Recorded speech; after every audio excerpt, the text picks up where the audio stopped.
Imperios.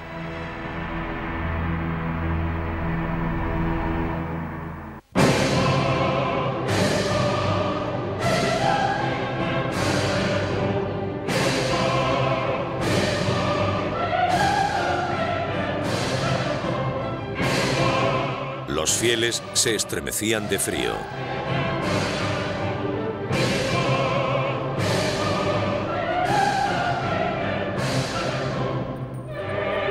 Notre Dame resonaba con los sonidos de 400 músicos y cantantes.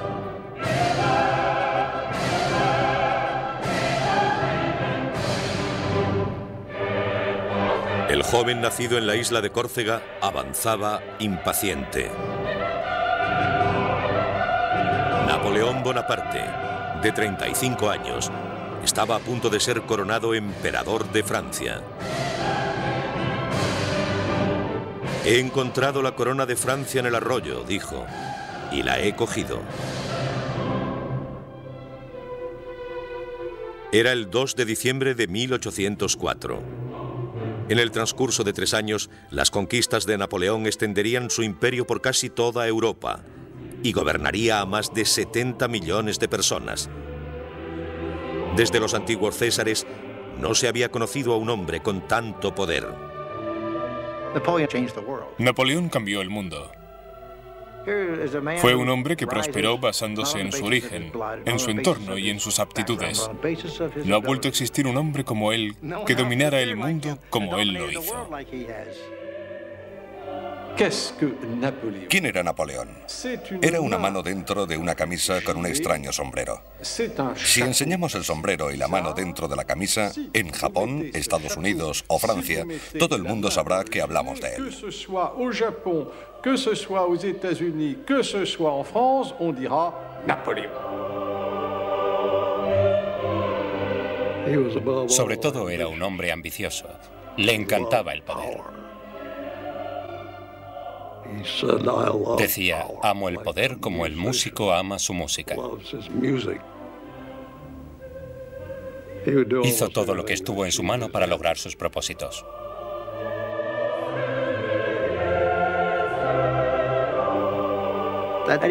Fue un hombre que desde sus comienzos muy humildes alcanzó un gran poder.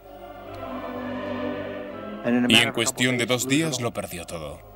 Es asombroso que prosperara tan rápido y que cayera igual de rápido.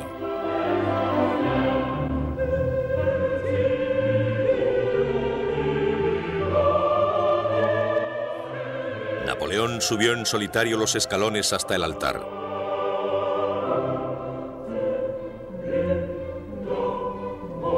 Tomó la corona con sus propias manos y la elevó. Luego la dejó caer sobre su cabeza. Napoleón.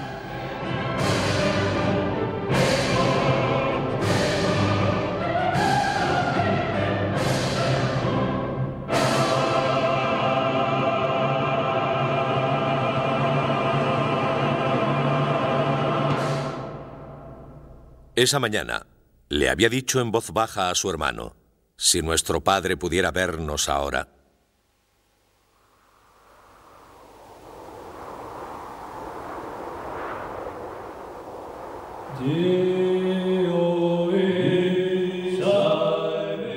Primera parte. Hacia el destino.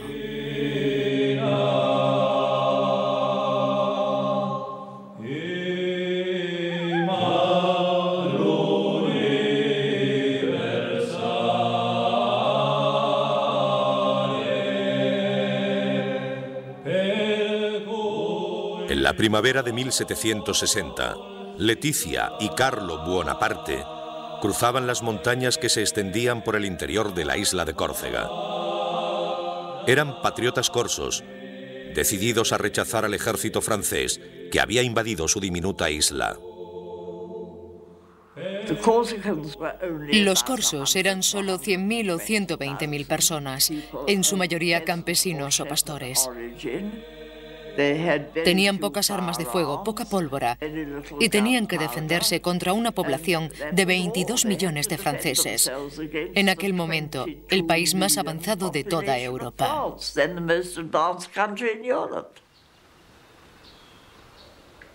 Los corsos nunca tuvieron muchas posibilidades. Tras un año de lucha, dejando a su paso miles de muertos y heridos, fueron vencidos, y Leticia y Carlo regresaron a su hogar. Leticia estaba embarazada de 6 meses. Salve Santa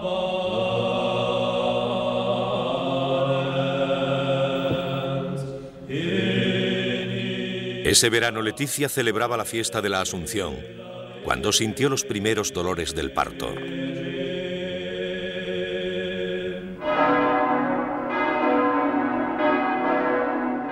Un poco más tarde, el 15 de agosto de 1769, daba a luz a su hijo, Napoleone Bonaparte. Nacido justo después de la amarga conquista francesa, Napoleón pasaría su infancia odiando a Francia, el país que él mismo gobernaría algún día. Nací cuando Córcega moría, escribiría Napoleón tiempo después. 30.000 franceses se lanzaban contra nuestras costas, ahogando el trono de la libertad en olas de sangre. Los llantos de los moribundos, los gemidos de los oprimidos y las lágrimas de los desaparecidos rodearon mi cuna desde el momento de mi nacimiento. Córcega era ahora una colonia francesa. Situada en el Mediterráneo, entre Francia e Italia, durante siglos, Córcega resistió ferozmente a los invasores, romanos, moros y genoveses. Tras la victoria francesa, los corsos rebeldes huyeron hacia las montañas donde continuaron su lucha. Pero el padre de Napoleón, Carlo, un estudiante universitario de 23 años, se rindió fácilmente. Pronto llevaría pelucas empolvadas, levitas bordadas y zapatos con hebillas de plata. Napoleón nunca le perdonó que traicionara su herencia corsa. Tiempo después diría de él que le gustaban demasiado los placeres. Creo que Napoleón siempre guardó rencor a su padre por haberse sometido. Pero pobre Carlo, sabía que había perdido la batalla. Se dio cuenta que los franceses ya estaban allí. Por eso decidió vivir con ellos e intentar hacerlo lo mejor posible. Carlo empezó a ejercer como abogado y ganó las elecciones a la Asamblea Corsa. Su estima aumentó ante los gobernantes franceses. Pero Napoleón pocas veces dijo algo bueno sobre él. Dejaba sus oraciones para su madre, la bella y tenaz Leticia. Como madre, diría, era única.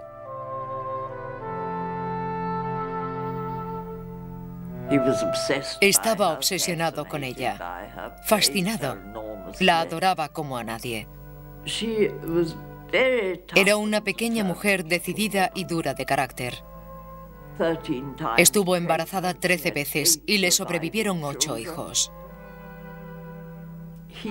Napoleón decía que todo su éxito en la vida se debía al entrenamiento que recibió de su madre. Leticia era una mujer dura y austera, endurecida por la guerra, que castigaba a sus hijos para enseñarles el sacrificio y la disciplina. A veces me hacía irme a la cama sin cenar, recordaba Napoleón, como si no hubiera nada de comer en la casa. Teníamos que aprender a sufrir y que no lo viera nadie. Incluso su ternura era severa. Mi madre, qué hombre, decía Napoleón. Tenía la cabeza de un hombre en el cuerpo de una mujer.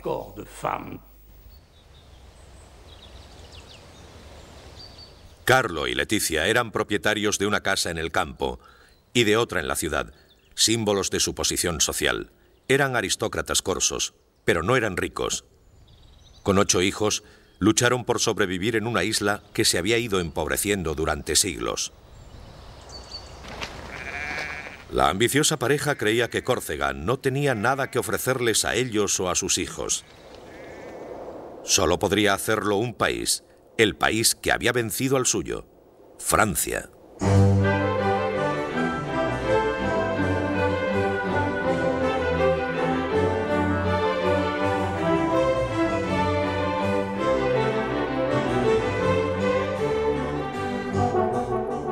Como miembro del Parlamento corso, Carlo viajó a Versalles. Allí fue testigo del esplendor de la corte francesa con toda su majestuosidad.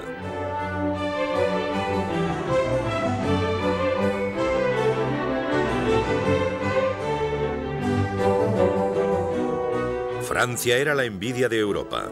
Gran Bretaña, Austria, Prusia, España... Ningún país estaba más poblado ni tenía más riqueza. Mientras América comenzaba sus experimentos con la democracia, Versalles daba testimonio del poder de los reyes. Carlo era solo un provinciano sobrecogido. Las muestras de descontento con el rey Luis XVI y los privilegios de la aristocracia no le preocupaban.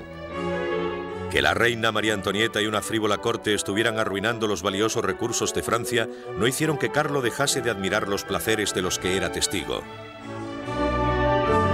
Soñaba con que un día sus hijos serían nobles en aquella reluciente ciudadela de poder en la que él no tenía cabida. Durante años, Carlo había preparado un plan. En Versalles consiguió que se hiciera realidad. Logró una beca para Napoleón en un colegio de Francia.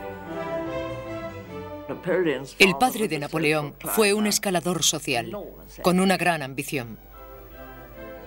Quería que sus hijos tuvieran una oportunidad en la vida, y Napoleón la aprovechó.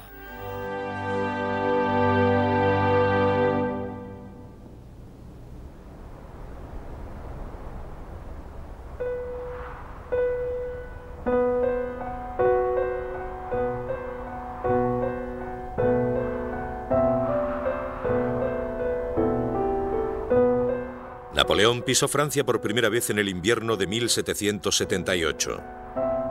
Un joven de 9 años, bajo de estatura y acostumbrado al calor del Mediterráneo, de repente se encontró solo en las llanuras azotadas por el viento del norte de Francia. Un becado en el colegio militar de Brienne-le-Château. Casi no sabía hablar francés. Durante los siguientes 5 años no tendría vacaciones ni visitaría su hogar. No quería a Francia. Se seguía viendo a sí mismo como un sujeto rencoroso hacia un rey extranjero. Él se veía como corso. Estaba rodeado de estudiantes, hijos de aristócratas franceses. No tenía nada que ver con ese pequeño extranjero.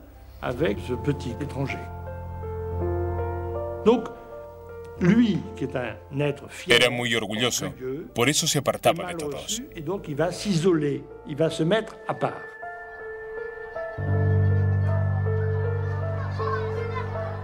Sombrío, reservado e impopular, Napoleón respondió a sus compañeros de clase que se reían de su acento y su débil complexión con desafío. «Haré todo el daño que pueda a estos franceses», le dijo a un compañero. Napoleón se convirtió en un francófobo. Odiaba a Francia y a los franceses. Lo pasó muy mal hasta que lo olvidó todo. Napoleón volvería sus simpatías hacia Francia, pero no sin que pasaran años de resentimiento y lucha.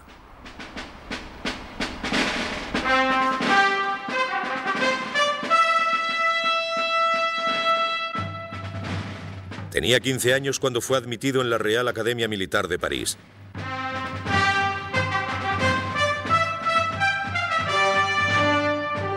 Junto con los hijos de algunas de las grandes familias de Francia, conocería los esplendores de la civilización francesa. La Real Academia era más una escuela que convertía a los militares en caballeros que una simple academia militar. Fuimos espléndidamente alimentados y servidos, decía Bonaparte, tratados como si fuéramos oficiales de gran riqueza. El pobre adolescente corso se seguía sintiendo como un extranjero. Había entrado en un mundo de opulencia y lujo, pero solo le servía para encender su desprecio por los privilegios y esnovismos de la nobleza francesa. Un profesor lo describió como callado y solitario, claramente egoísta, orgulloso, ambicioso y que aspiraba a todo. Llegaría lejos, decían sus informes escolares, en circunstancias favorables. Empezó su aprendizaje como soldado cuando tenía 16 años. Un sencillo subteniente entrenando con la mejor unidad de artillería del ejército francés. Se especializó en cargar bayonetas, cañones y en disparar, desplegando a sus hombres. Había comenzado una de las mejores carreras de la historia militar. La auténtica base de Napoleón como soldado fue el entrenamiento que recibió como oficial del regimiento. Podía lanzar cañones y construir carros de combate. Tuvo que aprender las obligaciones de cualquier tipo de artillero. Muy pronto se dieron cuenta de que era un oficial de compañía muy eficiente. Il manifeste à ce moment-là un souci. Durante esta época, Napoleón mostró un gran deseo por aprender. Leyó historia, autobiografías militares, leyes, algo de ciencia. Quedó impresionado después de leer a Rousseau y a los filósofos del siglo de las luces. Libertad, igualdad y supresión de los privilegios.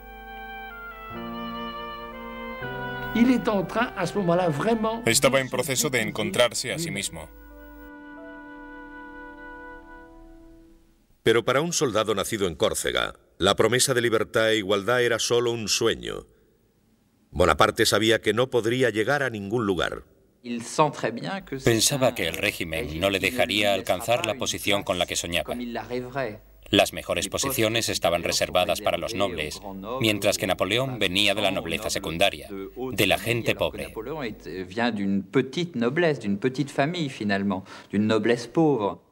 Frustrado por sus ambiciones militares, Bonaparte soñó con hacerse famoso como escritor y escribió una breve historia sobre Córcega. Incluso intentó hacer una novela.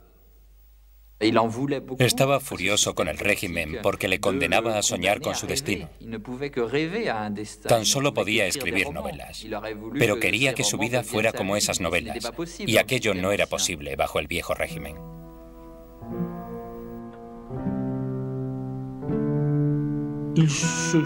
Sabía que era capaz de hacer grandes cosas. Creía que quizá estaba destinado a la grandeza. Pero en aquel momento, ¿cómo podía llegar a creérselo? Se aburría enormemente. Il s'ennuie à mourir. Il s'ennuie à mourir.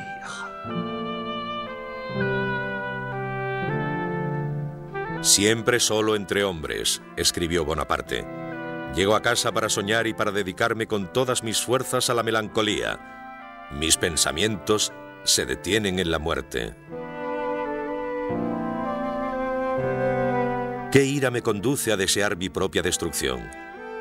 No hay duda, porque no veo lugar para mí en este mundo. Fue la revolución lo que liberaría a Bonaparte.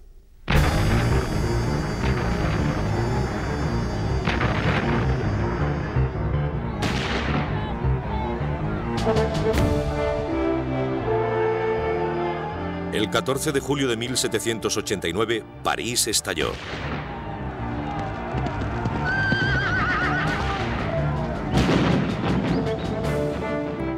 Una multitud enfurecida se lanzó a las calles gritando libertad, igualdad y fraternidad. Francia sufrió disturbios. La propia monarquía se tambaleaba al borde de la destrucción. Una desafiante Asamblea Nacional cuestionó el derecho absoluto del rey y despojó a los nobles y clérigos de sus antiguos privilegios feudales, rompiendo un orden social que había perdurado durante siglos. Tras años de injusticia y desigualdad, había comenzado la revolución. Tardaría años en acabar.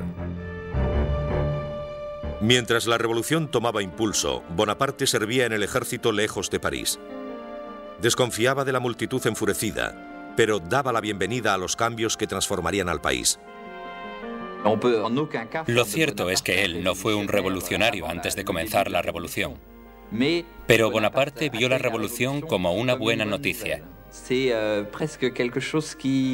Tuvo un impacto casi religioso en él, porque de repente sintió que la revolución iba a abrir la sociedad francesa, que aboliría los privilegios y pondría fin a las jerarquías y al tipo de condescendencia que el propio Napoleón había sufrido en su juventud.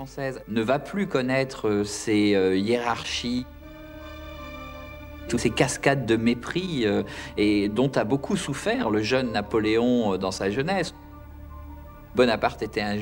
Bonaparte era un hombre de su tiempo, y tener 20 años en 1789 fue decisivo para él.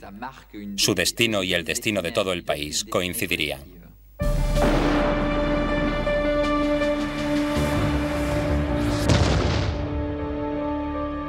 En el verano de 1792, Bonaparte se dirigió a París y fue testigo del fin de la monarquía francesa. En junio, una multitud asaltó el Palacio de las Tullerías y mostró al rey el gorro rojo de la Revolución.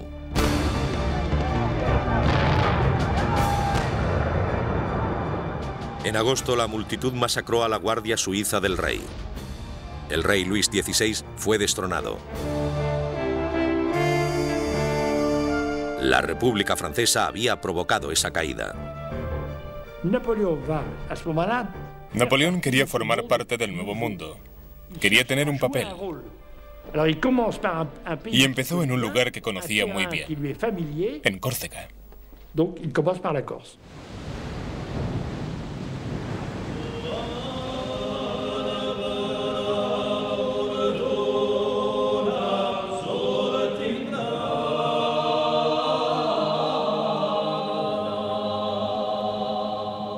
Bonaparte tenía 23 años, era un revolucionario idealista cuando abandonó el ejército francés y regresó a Córcega. La República Francesa había tomado a Córcega como parte de Francia y había dado a los corsos todos los derechos y libertades de los ciudadanos franceses. Bonaparte, un teniente de la Guardia Nacional de la isla, se lanzó a la política corsa. Pasquale Paoli era el gobernador de la isla. Paoli había sido el héroe de la infancia de Bonaparte, el líder de la guerra corsa contra Francia. Ahora Bonaparte soñaba con alcanzar el poder al lado de Paoli. Pero se decepcionaría amargamente. Paoli no confió en él. Un muchacho inexperto le llamó Paoli, un chico sin ninguna experiencia. El patriota corso pensó que Bonaparte era demasiado ambicioso, demasiado egocéntrico y favorable a la causa francesa. Bonaparte y Paoli no tenían los mismos ideales. Paoli seguía pensando que Córcega debía ser independiente. Pero esta vez Napoleón Bonaparte pensaba que era una buena idea que Córcega formara parte de la Francia revolucionaria.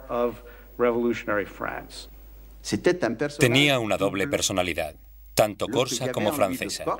Pero durante mucho tiempo, Napoleón ignoró que era francés. Llevaba tiempo siendo francés, pero él no lo sabía. Napoleón quedó unido a Francia por el ejército y por un sentimiento natural.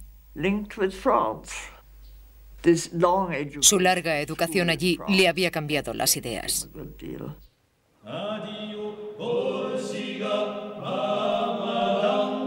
Napoleón no tardó en convertirse en el líder de la facción opositora a Paoli. La rivalidad entre los dos se extendió por toda la isla, intensificando la lucha política entre los dos hombres.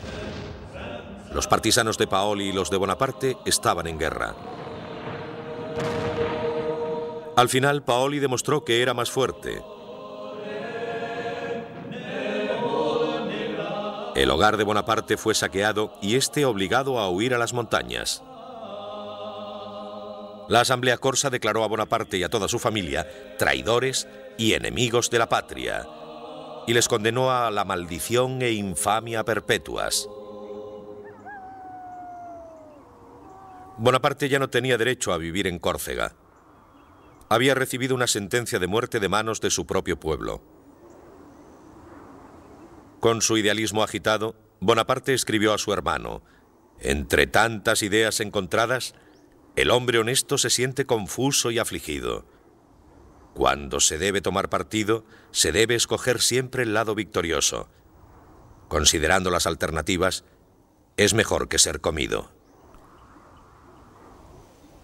La derrota en Córcega y la ruptura con su héroe Paoli le habían endurecido, le habían hecho astuto y le hizo mirar a Francia. Desde el momento en que ocurrió la ruptura con Paoli en Córcega, se sintió francés. Quería ser francés. De hecho, era francés.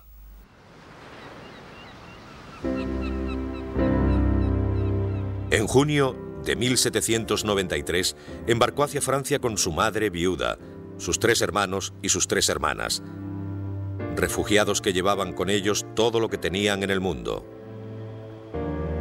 Con 24 años, era desterrado para siempre de la tierra que le vio nacer. Fue un error.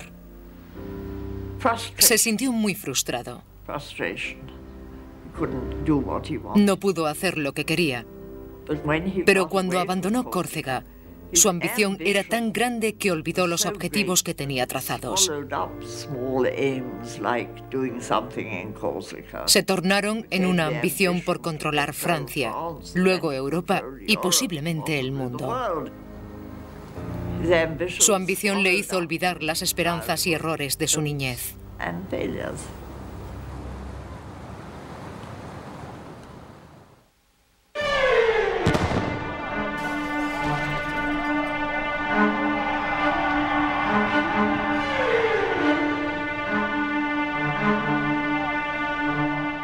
Bonaparte regresó a Francia para encontrar a los franceses luchando entre ellos. El rey había sido ejecutado. La reina y miles de seguidores le habían seguido hasta la guillotina. Las ciudades estaban en pie, las provincias se habían levantado. Maximilien Robespierre estaba al cargo. El líder austero y moralizante suspendió la Constitución, prometiendo salvar la República de sus enemigos a cualquier precio. La revolución se convirtió en terror.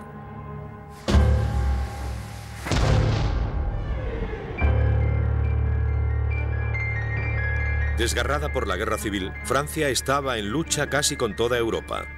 Austria, España, Prusia y Gran Bretaña se empeñaron en destruir la nueva República Francesa, mientras que los radicales franceses prometían ayudar a todo aquel que se levantara contra sus legisladores. Readmitido en el ejército como capitán de artillería, Bonaparte fue destinado a Toulon, una ciudad de 28.000 habitantes en la costa sur, que se había rebelado contra la República, cediendo su puerto a los ingleses. La flota inglesa defendió la ciudad desde el puerto. Un joven Bonaparte de 24 años creyó saber cómo hacerles huir. Sostuvo que si sus soldados podían apoderarse de los mandos que comandaban el puerto, podrían bombardear la flota y hundirla. La ciudad caería. Era un plan sencillo, pero ninguno de los generales quiso escucharlo. El ejército francés de la Revolución parecía a veces un paraíso de ineptos. Los generales de Toulon eran incompetentes. Finalmente, un general escuchó sus planes y dijo: naturalmente. Esta fue la primera gran oportunidad de Bonaparte. Con los oficiales de la aristocracia huyendo del país, había un gran vacío. Una oportunidad para una rápida promoción para soldados que pudieran demostrar su valía en la batalla.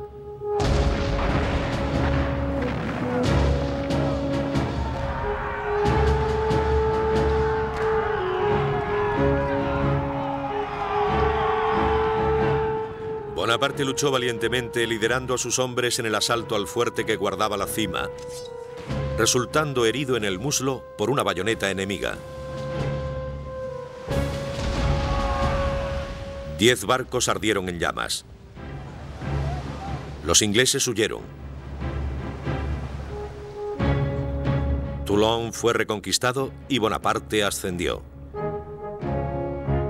En solo 3 meses, había ascendido de capitán a brigadier general.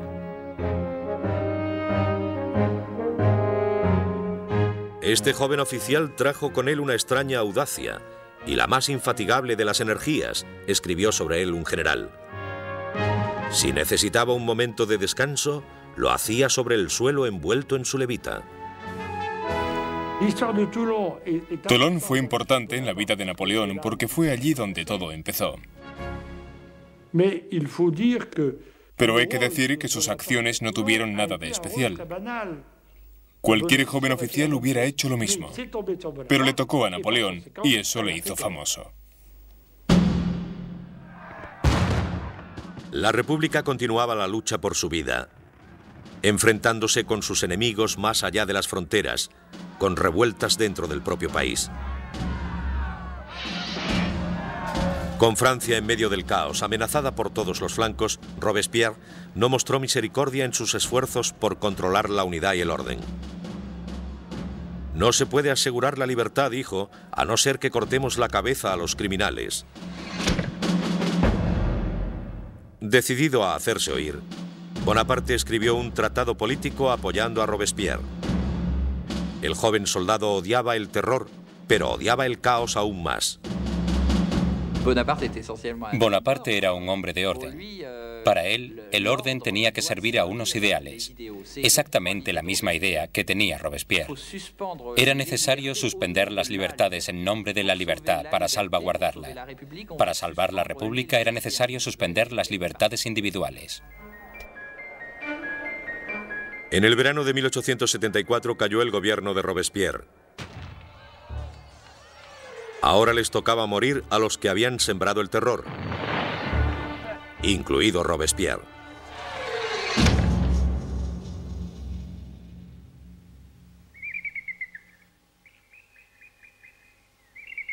En la primavera de 1795, Bonaparte se dirigía a París. Ahora, como brigadier general, estaba decidido a llegar aún más alto.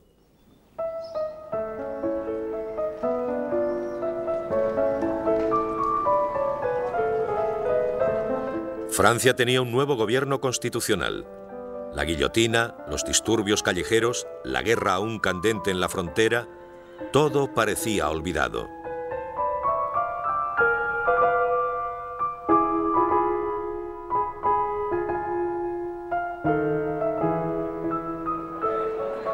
Nadie, escribiría un contemporáneo, piensa en otra cosa ahora que no sea comer, beber y disfrutar. Los ricos disfrutaban de grandes alardes, de entretenimientos lujosos y vestidos exuberantes.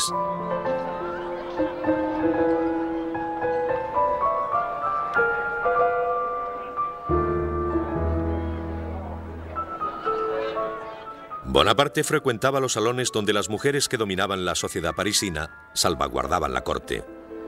Las mujeres aquí, escribió a su hermano, son el centro de todo. En este lugar parecen llevar las riendas del gobierno. Pero no se relacionaban con él. Era un ambicioso soldado más.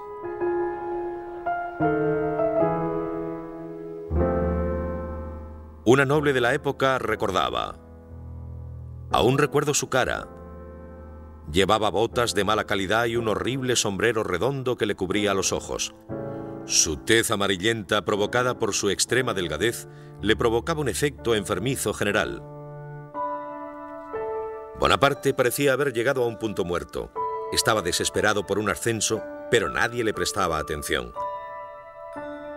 Si esto continúa, escribió a su hermano, terminaré por no apartarme cuando pase un carruaje.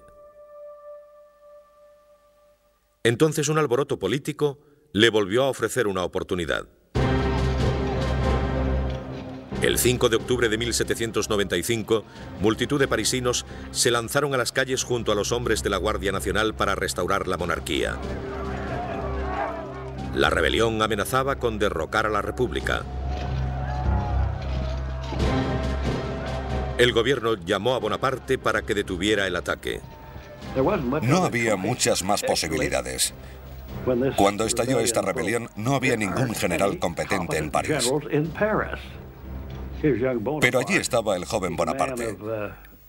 Era un hombre de convicciones. Había que darle esa misión. Napoleón no iba a ser discreto. Usaría todas las armas a su alcance. Nadie había usado cañones en París antes de esta revuelta.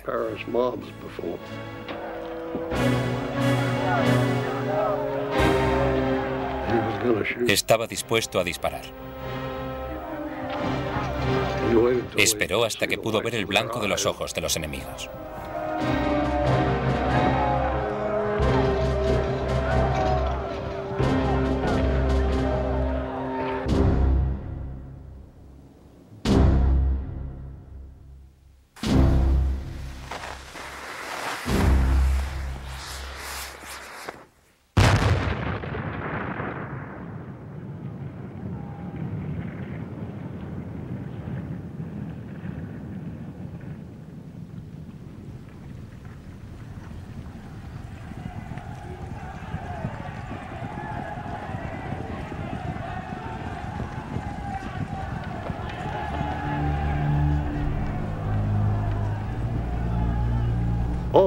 Todo terminó casi con un solo cañonazo. Probablemente mató a cientos de personas. No era un hombre muy famoso en las bases, pero después de aquello se convirtió en el hombre de las calles de París. Bonaparte escribió a su hermano: "El enemigo nos atacó. Matamos a muchos de ellos. Ahora todo está en calma. No puedo sentirme mejor".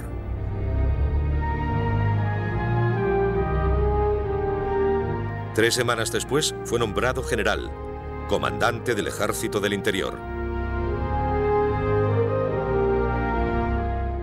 Tenía 26 años.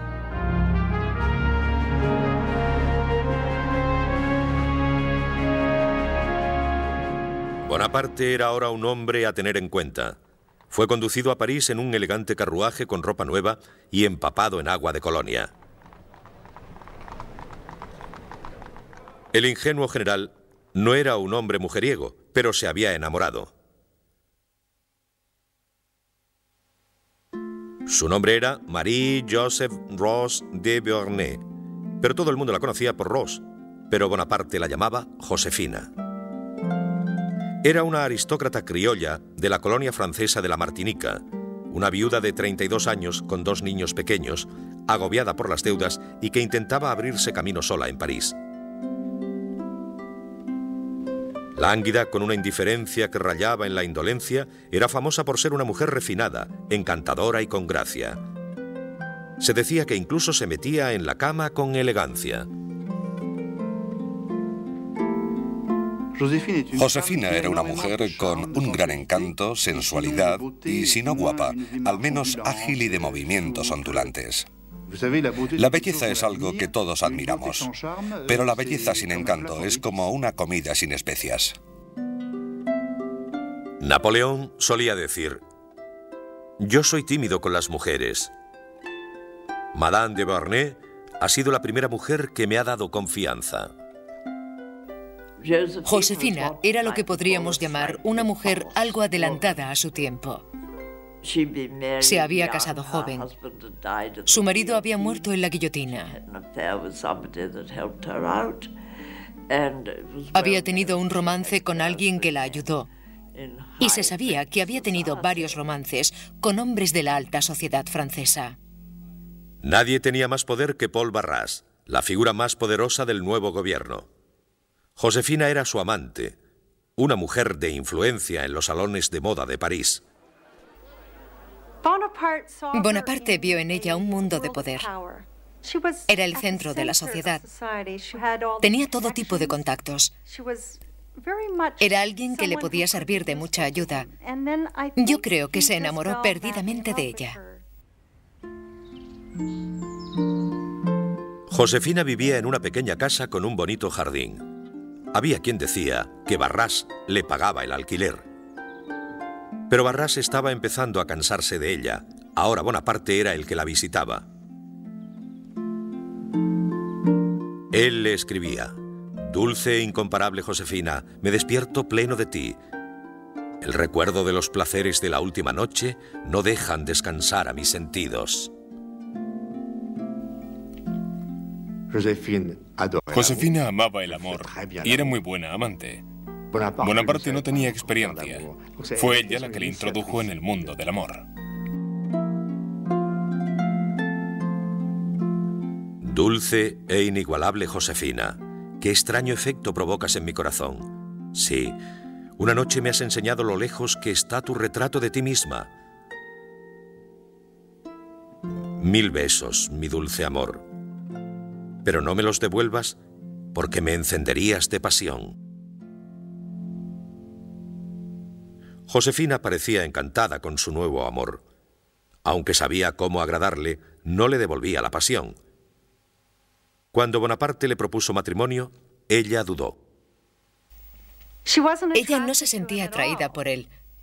De hecho, tiempo después, le dijo a un viejo amigo que durante mucho tiempo tuvo que superar un sentimiento de repugnancia. Era muy serio, tenía poco sentido del humor y estaba muy delgado.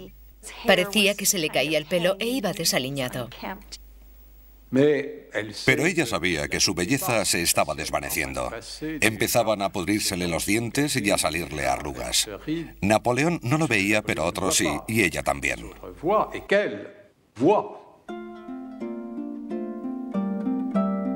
Su aspecto decaía y sus dudas se amontonaban. Necesitaba un protector. El 9 de marzo de 1796, Napoleón Bonaparte y Josefina de Beauharnais contraían matrimonio. Un medallón esmaltado en oro fue el regalo de boda del general a su novia. En él hizo grabar las palabras «Hacia el destino».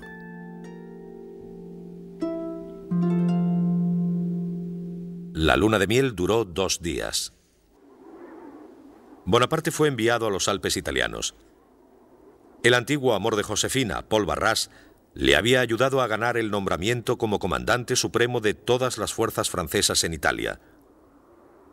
Su misión era retar al imperio austríaco y a sus aliados italianos. Nunca antes había dirigido un ejército. Joven y poco experimentado, nadie esperaba demasiado de él, especialmente sus propios generales. Todo el mundo se reía de él antes de que llegara. Un pequeño general que quizá le debía su poder a su mujer.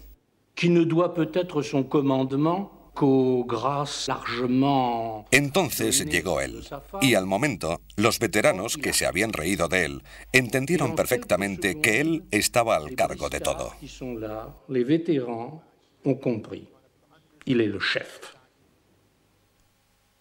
No sé por qué, dijo uno de sus generales, pero este pequeño bastardo me da miedo.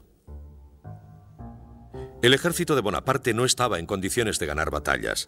Llevaba casi 2 años estancado por las acciones incompetentes de los comandantes en las colinas. El ejército estaba en la miseria. No podían pagarles, ni alimentarles, ni darles un uniforme. Solo decirles que invadieran el territorio enemigo y que se quedaran con lo que encontrasen. Entonces llegó este mocoso de 26 años que ni siquiera era francés, era corso. Y en su mal francés dijo: «Si seguís conmigo os conduciré a los valles más fértiles del mundo». «Soldados», dijo, «estáis desnudos y muertos de hambre. La fama no brilla sobre vosotros. Yo os guiaré hasta las llanuras más fértiles del mundo. Provincias ricas y grandes ciudades caerán bajo vuestro poder. Allí encontraréis el honor, la gloria y las riquezas». Les cautivó. Era un magnífico actor. Era capaz de reír, sonreír y de repente apasionarse e inspirar miedo, horror y furia.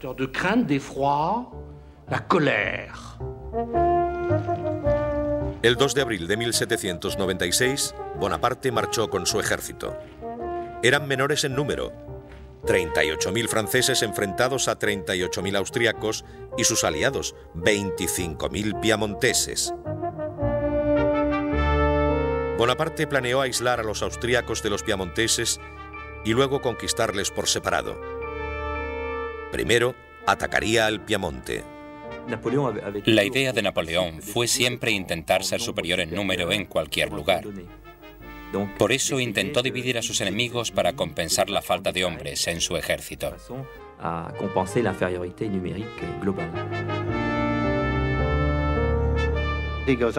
Se dirigió a las montañas y desplegó sus fuerzas. El enemigo no sabía dónde estaba, por lo que también empezó a desplegar las suyas. En el último momento, concentró rápidamente sus fuerzas, consiguió la superioridad numérica necesaria y les aplastó. Fue veloz. El ejército de Napoleón podía caminar 45 kilómetros diarios. A los piamonteses les costaba llegar a los 4 o 5 al día. Napoleón dijo que no había nada de teoría en la guerra. Hay que hacer lo que hay que hacer y hacerlo rápido.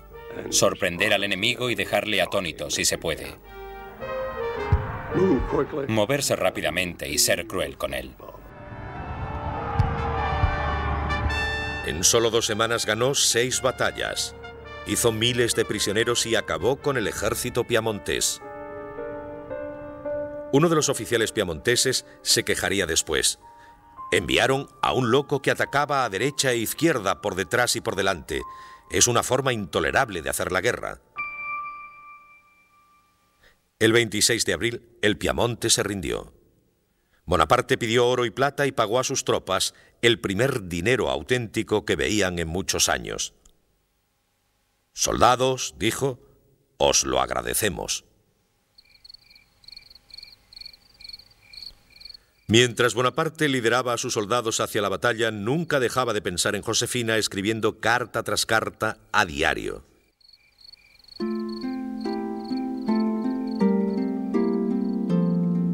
«No paso un día sin pensar en ti, mi amada», le escribiría, «ni una noche sin tenerte entre mis brazos. Maldigo la gloria y la ambición que me mantiene lejos de mi alma y de mi vida. Siempre que tengo problemas para solucionar algo, pongo la mano en mi corazón donde late tu retrato. Solo tengo que mirarlo y mi amor es la felicidad completa. Un beso a tu corazón y otro mucho más abajo, mucho, mucho más abajo».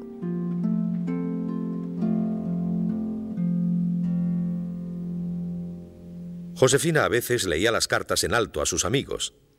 Bonaparte les decía, «es tan divertido».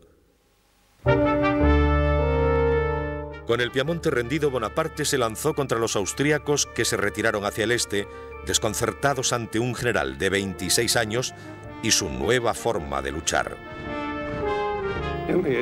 En el siglo XVIII había nobles comandando ambos bandos y tenían un cierto código. Los ejércitos maniobraban, y si podían mantenerlos a raya, todo habría terminado. No habría lucha.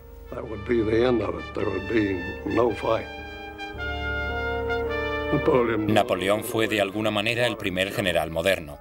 No se acomodó a esos viejos excéntricos del otro bando.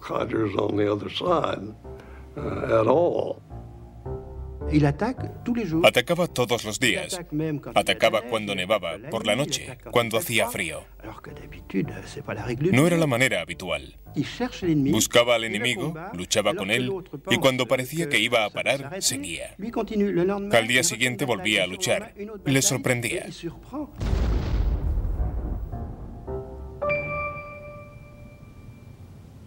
Mientras los austríacos huían, su retaguardia esperaba detener a Bonaparte, haciéndole parar en la pequeña ciudad italiana de Lodi.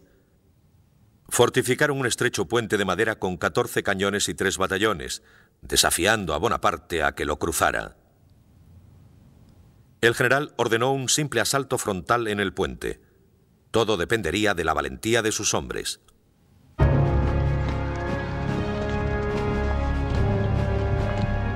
Se había ganado su admiración con su rápida sucesión de victorias. Ahora descubriría si también se había ganado su confianza.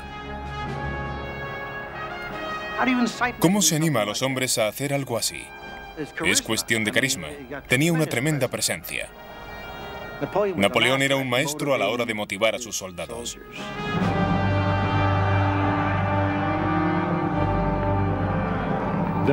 La victoria siempre recorre un largo camino. Cuanto más ganaban, más difícil eran de parar. Sus tropas estaban bien entrenadas. Llevaban acosando a los austriacos durante semanas y seguían haciéndolo.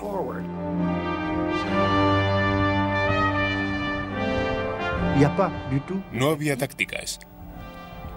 Las tropas llegaban entusiasmadas y sorprendían rápidamente al enemigo. Era una cuestión de entusiasmo. Todo el mundo se lanzaba a la batalla. Todos se arriesgaban hasta la muerte.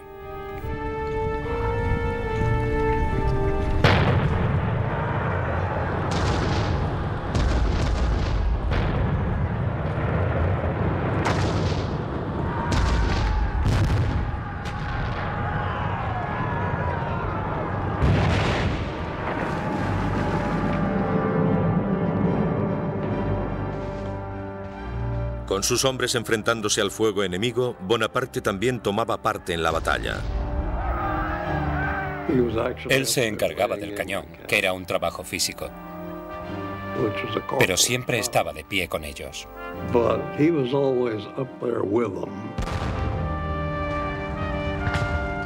Era un hombre con una valentía asombrosa. Estaba siempre donde se le necesitaba. Si se le necesitaba en el frente para animar a la gente, allí estaba él. Asumía riesgos físicos. Incluso si las balas de cañón caían cerca de él, no tenía miedo, a pesar de que sucedió en varias ocasiones. Los franceses cruzaron la mitad del puente y tuvieron que volver bajo una lluvia de fuego. Luego, una última carga y lograron cruzarlo.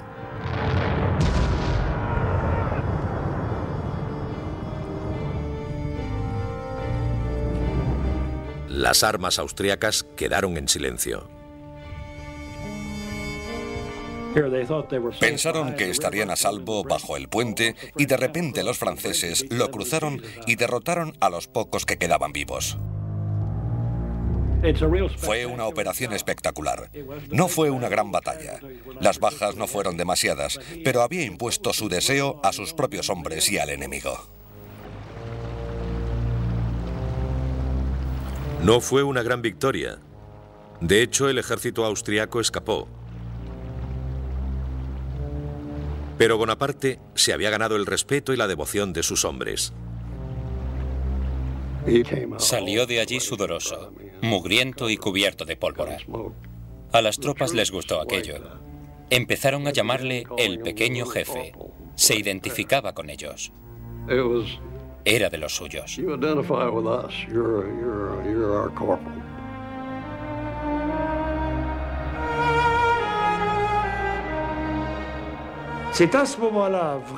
Ese fue el momento en el que empezó a convencerse de que tenía una buena estrella y que su destino le había escogido para realizar grandes cosas.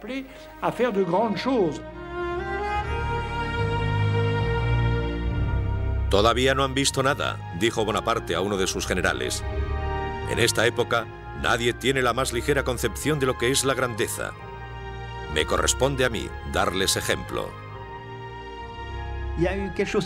Algo ocurrió en aquel momento, algo quizá inexplicable.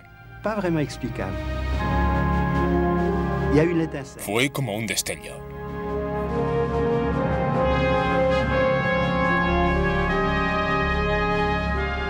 La batalla de Lodi convenció a Napoleón Bonaparte de que aquel era su destino. Desde aquel momento, dijo, imaginé lo que podría ser. Ya sentía la tierra huyendo bajo mis pies como si me estuviera transportando al cielo.